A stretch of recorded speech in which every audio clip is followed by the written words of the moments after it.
सामाजिक सुधार और महिलाओं की सुरक्षा से जोड़ती रही है, तो दूसरी तरफ एक नई रिपोर्ट ने इस नीति की कामयाबी और उसके भविष्य पर बड़ा सवाल खड़ा कर दिया है।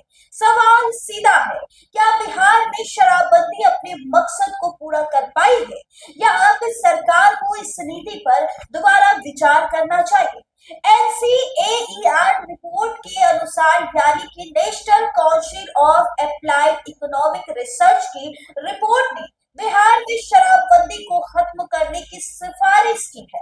जी हाँ, रिपोर्ट में शराबबंदी के कारण राज्य में होने वाले राजस्व नुकसान, अवैध शराब के कारोबार और महिलाओं के खिलाफ अपराध पर इसके सीमित असर जैसे मुद्दों का जिक्र किया गया है। यानी जिस कानून को कभी बिहार की राजनीति में बड़ा सामाजिक हथियार माना गया, आज वही कानून एक बार फिर बहस के केंद्र में है।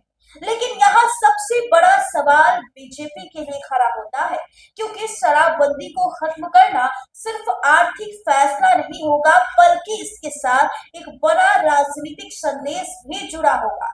अगर सरकार शराबबंदी में ढील देती है या इसे खत्म करने का फैसला करती है, तो विपक्ष इसे सीधे जनता के बीच एक बड़ा मुद्दा बना सकता है।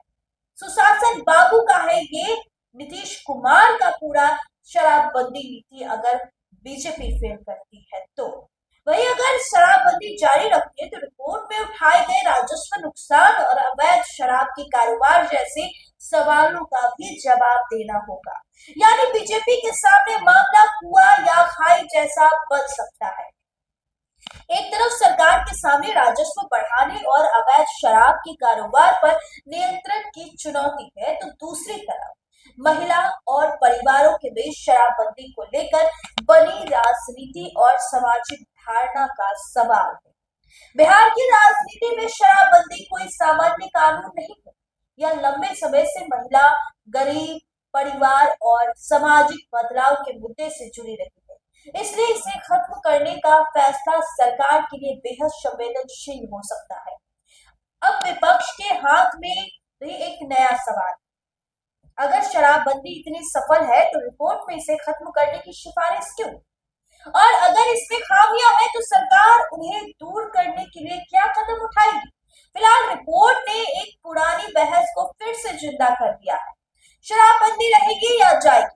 कानून बदलेगा या व्यवस्था पहले जैसे ही चलेगी? फैसला जो भी हो, इतना तय है कि बिहार में शराबबंदी का मुद्दा आने वाले दिनों में सिर्फ सामाजिक नहीं बल्कि बड़ा राजनीतिक मुद्दा बनने वाला है। और इस पूरे फैसले पर सबसे ज्यादा नजर बीजेपी और बिहार सरकार की रणनीति पर रहेगी।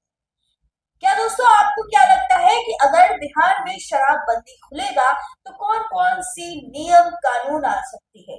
क्या यह शराबबंदी जो है खत्म हो जाएगा तो फिर क्या कुछ होगा? अपनी राय कमेंट में जरूर दीजिएगा। बहुत बहुत शुक्रिया।